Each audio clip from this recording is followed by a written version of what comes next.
Olá, boa noite. A gente está começando aqui mais um encontro e mais uma vez eu venho aqui para falar com você, especificamente com você que está assistindo nossa transmissão ou que está ouvindo a nossa mensagem, quem sabe agora no horário mesmo, às 7 horas de domingo de Páscoa.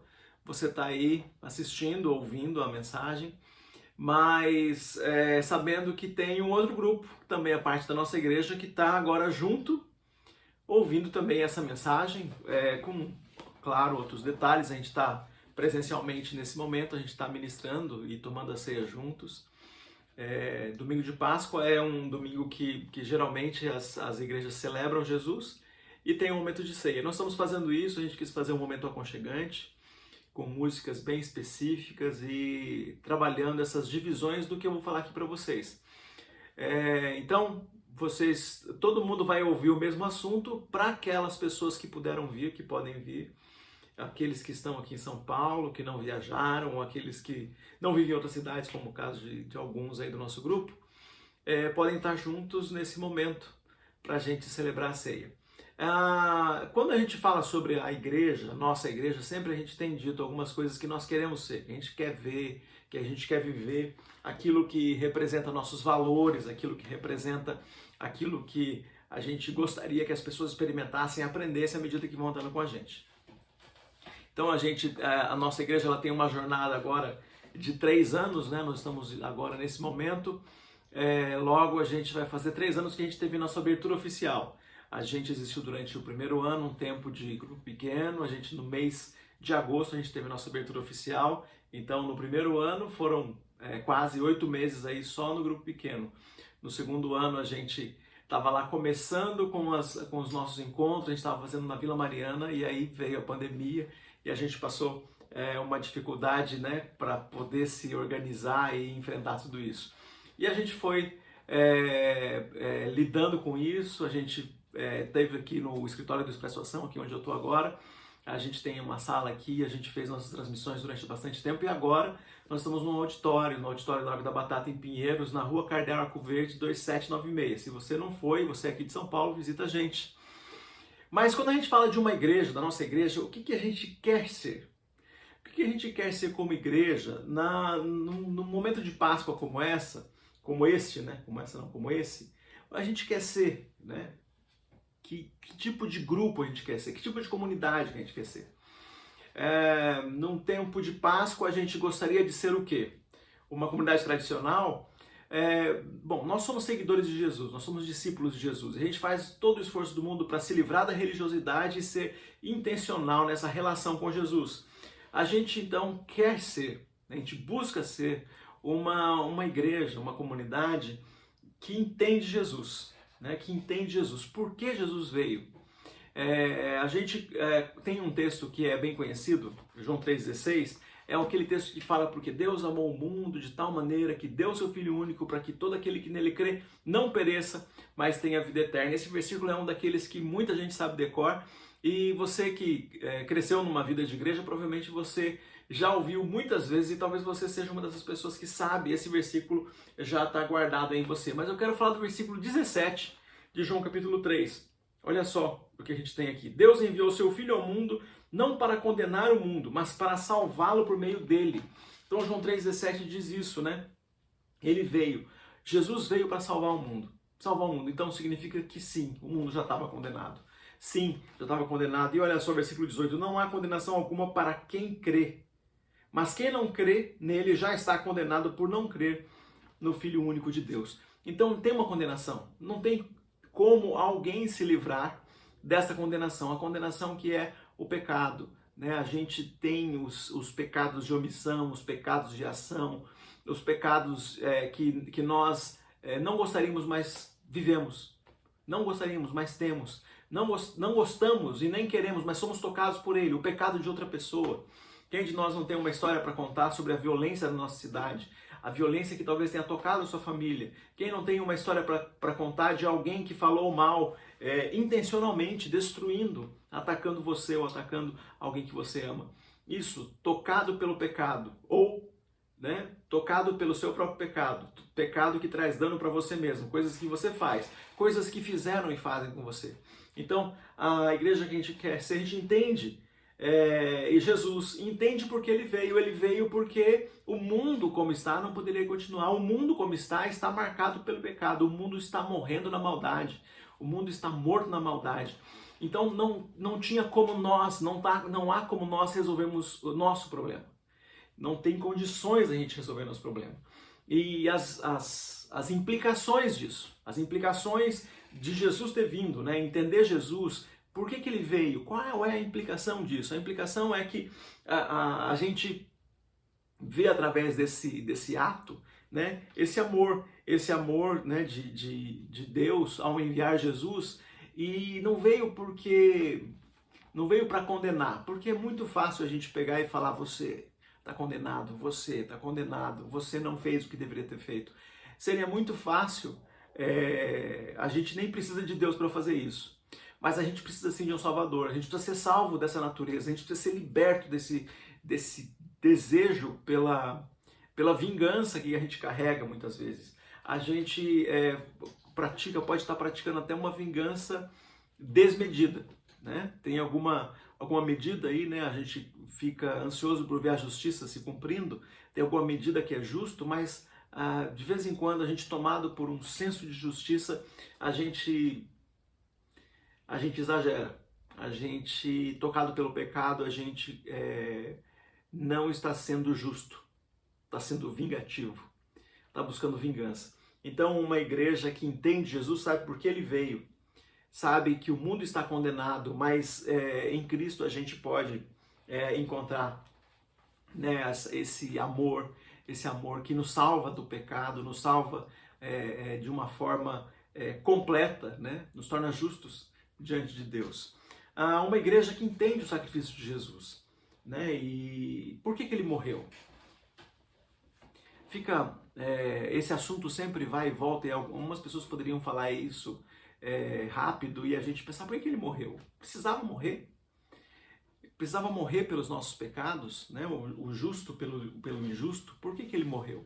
Nós acreditamos na Bíblia. A Bíblia é o texto aqui que apresenta, né, a história da redenção para nós, apresenta a criação de Deus. Deus criou o homem, apresenta a queda do homem, o homem se destruiu, né, a partir da queda, de fazer aquilo que Deus disse para não fazer, e esta queda afetou todo ser humano é tocado por essa queda, e nós chamamos então de pecado original, e nós entendemos que só poderíamos ser libertos do resultado dessa queda, só podemos ser libertos do resultado dessa queda a partir do sacrifício de Jesus. Então, uma igreja, nós gostaríamos de viver em um ambiente, de contar com pessoas, de andar com um grupo de pessoas que entende o sacrifício de Jesus. A gente gostaria de andar com as pessoas que conseguem dizer para os amigos: por que Jesus morreu? Ele morreu porque todos nós pecamos e desesperadamente precisamos de Deus. Desesperadamente estamos distantes de Deus, né? A gente não dá conta sem Jesus. A gente não dá conta sozinho. Sozinho a gente não consegue vencer. A gente não consegue vencer o dia de amanhã. Sozinhos a gente não tem esperança para amanhã. Sozinhos a gente jamais teria conseguido pagar o preço, né? Jamais a gente conseguiria resolver o nosso problema. O nosso problema, que é ontológico, né? Que é de uma grande dimensão, né? Que é o pecado. E como, né? Qual é a implicação disso? A implicação da morte de Jesus, a implicação de Jesus ter morrido numa cruz. Qual é a implicação disso? A implicação disso, o resultado, né? O que é que ele fez? É um texto que a gente pode ler em Colossenses. E Colossenses o texto no capítulo 2, versículos 13 a 15. A gente vai ler o seguinte: vocês estavam mortos por causa dos seus pecados e da incircuncisão de sua natureza humana. Então Deus lhe deu vida com Cristo, pois perdoou todos os nossos pecados. Ele cancelou o registro de acusações contra nós, removendo-o e pregando na cruz. Desse modo, desarmou os governantes e autoridades espirituais e os envergonhou publicamente ao vencê-los na cruz. Então ele pegou o registro de dívida que era contra nós, aquilo que que estava registrado contra nós. Aqueles nossos pecados de omissão, aquilo que a gente sabia o que devia fazer e não faz. Que a gente sabe o que é certo e propositalmente faz o errado, né? O pecado de ação, que a gente sabe o que está certo, como deveria ser feito e não fazemos. Sabemos que a verdade deveria estar sempre saindo de nós e nem sempre ela está aí. Omissão ação, né? No caso, palavra e ação, nesse caso. Omissão é saber o que é certo e saber o que é errado e não fazer nenhuma nem outra. Se fazer de conta que as coisas não estão acontecendo. Isso é um mal do nosso tempo. O mal do nosso tempo é: eu não quero ser incomodado.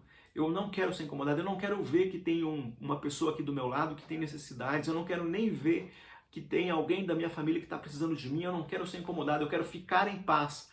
Ficar em paz é se omitir. Desse jeito que a nossa sociedade se coloca, eu quero ficar em paz. Me deixe em paz. Ser deixado em paz é não olhar para os problemas, para o dano do pecado na humanidade. O dano do pecado na humanidade que de alguma forma toca a gente também. Porque o dano do pecado na humanidade faz a gente se omitir quando a gente sabe que nós poderíamos ser a resposta que as pessoas que estão aí no nosso entorno precisam. Nós podemos ser a resposta para aquela pessoa que está do nosso lado. A resposta para aquela pessoa que está ali e precisa de alguma forma experimentar a redenção de Jesus, que uma vez toca a gente, faz a gente mudar e a gente tocar, a gente cuidar daquele que está precisando, cuidar dos pequenos desse mundo. Mas a implicação, então, de Colossenses, o escrito de dívida, a nota promissória, né? Uma outra tradução seria possível falar isso, aquela carta onde tem a descrição das coisas que você deixou de fazer, as coisas que você falou e não devia ter falado, as coisas que você fez e não devia fazer, os pecados. Ele levou sobre si as nossas dores, as nossas angústias. Isaías 53, o castigo que nos traz a paz estava sobre ele, sobre as suas feridas. Ele foi transpassado pelas nossas transgressões. O castigo que nos traz a paz foi cravado, né? Foi levado por ele. E cada pecado que nós cometemos foi cravado na cruz. Então, nós deveríamos pagar pelo que nós cometemos, mas nós temos aquele que pagou o preço, aquele que pagou o pecado por nós, o sacrifício perfeito. Então, essa é a implicação. Não existe mais condenação. Você não está mais condenado. Você não está condenado a pagar o preço pelo seu pecado. Eu não estou condenado a pagar o preço pelo meu pecado. Nós estamos livres dessa condenação. Essa é a igreja que entende o sacrifício de Jesus, sabe disso. Nós estamos livres da nossa condenação. Jesus morreu por nós, aleluia. E uma igreja que a gente gostaria de ser, uma comunidade de fé que nós queremos ser, é uma igreja que se alegra com a ressurreição. Se alegra com aquilo que a ressurreição significa. No terceiro dia, Jesus ressuscitou. Ele ressuscitou. Ele venceu a morte. Né? Texto bíblico. Né? Onde está a morte, a sua vitória? Onde está a morte, o seu aguilhão? Tragada foi a morte pela vida. Né? A gente sabe que agora a salvação ela alcançou o seu status perfeito. Romanos capítulo 5, a gente tem uma resposta para isso. Romanos capítulo 5, versículo 9, né? A gente pode falar sobre as implicações, então, de saber que Jesus ressuscitou. Romanos 5, 9. E uma vez que fomos declarados justos por seu sangue, certamente seremos salvos da ira de Deus. Nós fomos declarados justos, então ele cravou os nossos pecados na cruz, fomos declarados justos, né, justos e salvos da ira de Deus. Pois quando ainda eram inimigos de Deus, nosso relacionamento com ele foi restaurado pela morte de seu filho, e agora já estamos reconciliados. Certamente seremos salvos por sua vida.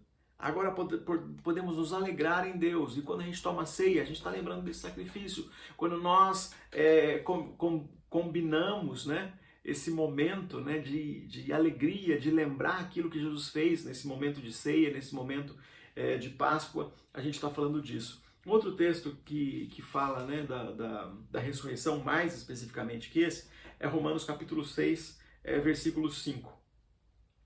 Uma vez que a nossa união com Ele se assemelhou à sua morte, assim também nossa ressurreição será semelhante à dele. Sabemos que nossa velha natureza humana foi crucificada com Cristo. Né? Nesse caso, Paulo é conhecido por ter dito uma outra frase: já não sou eu quem vive, mas Cristo vive em mim. Para que o pecado não tivesse mais poder sobre a nossa vida e dele deixássemos de ser escravos. Pois quando morremos com Cristo, fomos libertos do poder do pecado. Então, uma vez que morremos com Cristo, cremos que também com Ele viveremos. Temos certeza disso, pois Cristo foi ressuscitado dos mortos e não mais morrerá. A morte não tem nenhum poder sobre Ele. Então, uma implicação sobre a ressurreição de Jesus. A morte agora está a serviço da vida. Tragada foi a morte pela vida. Então, como aquilo que a gente vê na natureza, quando um animal morre na natureza, esse animal se decompõe e ele vira adubo. E sendo adubo, ele faz com que, ali misturado com a terra, ele ofereça um meio para que outros seres vivam, né? Para que outras plantas nasçam e cresçam. Quando uma árvore cai, seu tronco apodrece e traz, uma vez que ela morre, ela produz vida. Então a gente via na natureza, quando uma árvore cai, cai a serviço da vida. E quando uma vida que acaba, quando a gente morre em Cristo, nós morremos, mas a morte agora não está mais a serviço do inferno, a serviço da destruição. Não, a morte não é somente aquele fim onde ali é o preço do pecado. Na verdade, depois do sacrifício de Jesus, graças ao sacrifício de Jesus, a morte agora está a serviço da vida. Então, agora quando nós vemos a morte acontecer com uma pessoa que ama Jesus, essa pessoa, ela não morre mais eternamente. Ela não está morta para todo sempre. Ela não é mais morta como um decreto de quem paga o preço pelo pecado, porque o salário do pecado é a morte, né? Mas o dom gratuito de Deus é a vida eterna. Olha só, o preço do pecado, né? O salário, a paga pelo seu pecado, né? Que eu espero que você não queira receber hoje, a paga pelo seu pecado é a morte, mas o presente dado de graça por Deus é a vida eterna, dada graças a Cristo Jesus, nosso Senhor. Ele colocou a morte a serviço da vida. Então, a morte de Jesus a serviço da vida, da nossa vida eterna, a morte de Jesus pagando o preço da morte que nós teríamos se o pecado permanecesse e existisse em nós. Agora já não há condenação para aqueles que estão em Cristo Jesus. E a morte, até quando ela acontece aqui, alguém de nós pode enfrentar a morte essa semana, esses dias. Lidou com a morte no Covid, lidou com a morte em família aí no Covid, ficou com medo da morte. Mas a gente sabe que graças ao Deus Todo-Poderoso, a morte agora está a serviço da vida. A morte agora serve à vida. Serve à vida porque, como acontece na natureza, quando uma árvore cai, cai a serviço da vida. Quando a morte chega, chega a serviço da vida. Para que nós entremos em outra dimensão, para viver eternamente, andar eternamente com Jesus. Andar eternamente, viver eternamente no novo céu e na nova terra. Jesus está fazendo nova todas as coisas. E começa fazendo isso na minha vida e na tua vida. Faz de nós a nova criatura do novo céu e da nova terra. Ele fez o novo homem, a nova mulher, do novo céu e da nova terra. Nós somos a nova criação. Fazemos parte da nova criação. A natureza inteira geme pela redenção. E a redenção já começou, já está acontecendo. Ainda não está completa, mas já está acontecendo. E começa acontecendo no seu coração. Você que ainda não confessou Jesus como Senhor e Salvador, nós queremos ser uma igreja que convida pessoas que ainda não reconheceram Jesus como Senhor e Salvador, para que falem: Senhor Jesus, entra na minha vida, muda a minha história. Senhor, entra na minha vida, eu quero que essa realidade seja parte da minha vida, que aquelas minhas dívidas, aquele meu pecado, aquilo que eu não consigo mais me livrar, seja cravado na cruz. Que eu seja liberto de uma vez por todas do pecado, para que a vida de Jesus esteja em mim. Para que eu tenha o poder de Jesus para lidar com o pecado, para que eu tenha o poder do Espírito Santo atuando em mim, para que eu viva livre do pecado, para que eu seja, como o texto diz aqui, ressurreto para uma nova vida, para que eu viva uma vida que tem sentido, uma vida que vale a pena ser vivida, uma vida que ela é cheia de energia, né?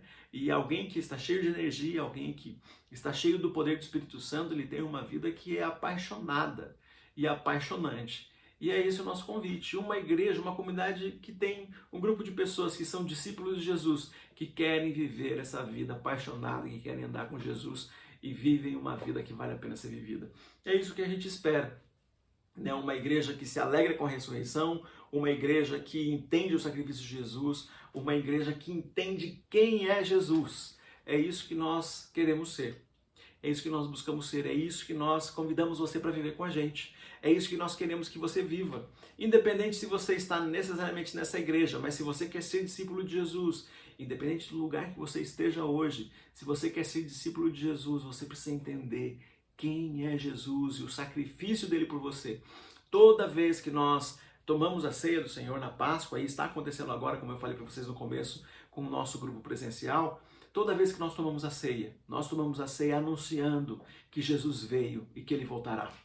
Ele voltará, ele vai completar esse ciclo de fazer nova todas as coisas, e quando ele completa esse ciclo, ele volta para nos encontrar. E é isso que nós acreditamos em um Cristo vivo, que está ativo, mudando tudo e abençoando a todos, atuando, né, intercedendo por nós junto ao Pai. É isso que ele está fazendo. Então, quero orar para você em nome de Jesus, pedindo que Deus te abençoe. Queremos agradecer pelo sacrifício de Jesus, que a gente pode, né, viver essa vida liberta do pecado, andando com Ele, servindo a Ele, aprendendo com Ele, aprendendo uns com os outros, né, abençoando uns aos outros, abençoando, né, amando o próximo com quem a gente convive, dentro da nossa casa, o próximo que se aproxima, o próximo que eu intencionalmente cuido, amando a Deus e servindo o próximo.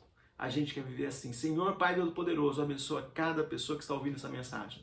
Abençoa cada um que agora está pensando sobre o sacrifício de Jesus, que entendeu Jesus, ou que quer entender mais de Jesus, que entendeu o sacrifício dele, que entende, né, e se alegra com a ressurreição de Jesus. Glória a Deus pela vida de cada um que está aqui ouvindo essa mensagem. Senhor, abençoa que essa semana seja uma semana de bênção, uma semana de vitória, uma semana de paz, uma semana que a gente possa viver o amor, né, com o próximo que se aproxima, com o próximo com quem nós convivemos, da nossa casa, e com aqueles que até que desconhecemos, mas queremos ser a luz de Jesus, né, o poder do Senhor, de vida e ressurreição, o poder que vence o pecado, o poder que anuncia que todas as coisas são novas e já começou, a novidade já começou aqui dentro. Em nome de Jesus. Amém.